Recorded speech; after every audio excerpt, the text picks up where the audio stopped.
Good evening. It is Tuesday, March 23rd, 2021. I appreciate Jose filling in for me last week. We were in Arizona's White Mountains enjoying some R&R.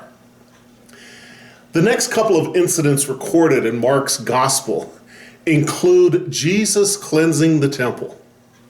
When he takes this action, Jesus is showing both his love for his Father's house as well as his proprietary claim to that house.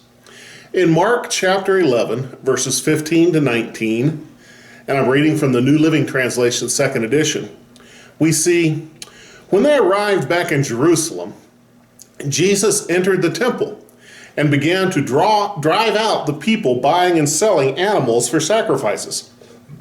He knocked over the tables of the money changers and the chairs of those selling doves. And he stopped everyone from using the temple as a marketplace. He said to them, "The scriptures declare, my temple will be called a house of prayer for all nations. But you've turned it into a den of thieves." When the leading priests and teachers of religious law heard what Jesus had done, they began planning how to kill him. But they were afraid of him because the people were so amazed at his teaching. That evening, Jesus and the disciples left the city. He first disrupted the unethical trafficking of sacrificial animals. Many Jewish people would come to the temple with their animals from home for sacrifice, only to be told that their animals from home were unacceptable. They must buy one of the animals from the vendors in order for it to be judged acceptable. It was a scam, taking advantage of the people's desire to please God and making a little illicit profit preying on that desire. God was not pleased, and Jesus showed his displeasure.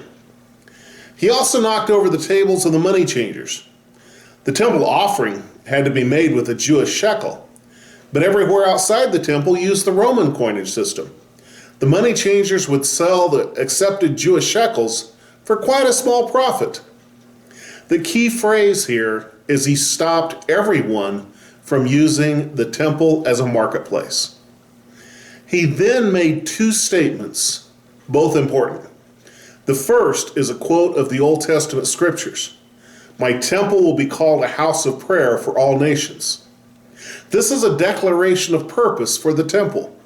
It was not to be a place of merchandise. It was to be a place of prayer. We need to be a people of prayer, and our churches need to be houses of prayer. Prayer should be a significant action of our time meeting together. The second declarative statement was a charge or an indictment of their bad behavior.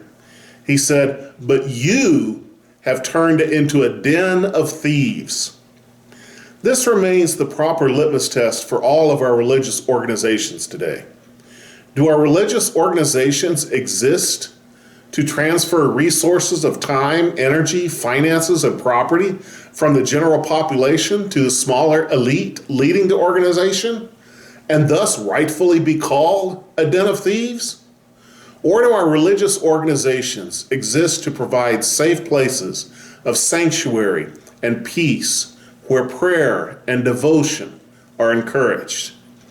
Jesus wanted the people to be able to come to the temple, offer their sacrifices in peace, perform acts of penitence and worship with a clear conscience, give willing, voluntary sacrifices of money and property, to give God Almighty his proper adoration and praise, and then be able to return home with satisfaction and joy gained from proper worship. He wanted to stop the illicit and immoral swindlers, hucksters, con men, and thieves that were a direct hindrance to worship. May our worship and our institutions always be safe and secure houses of prayer and worship.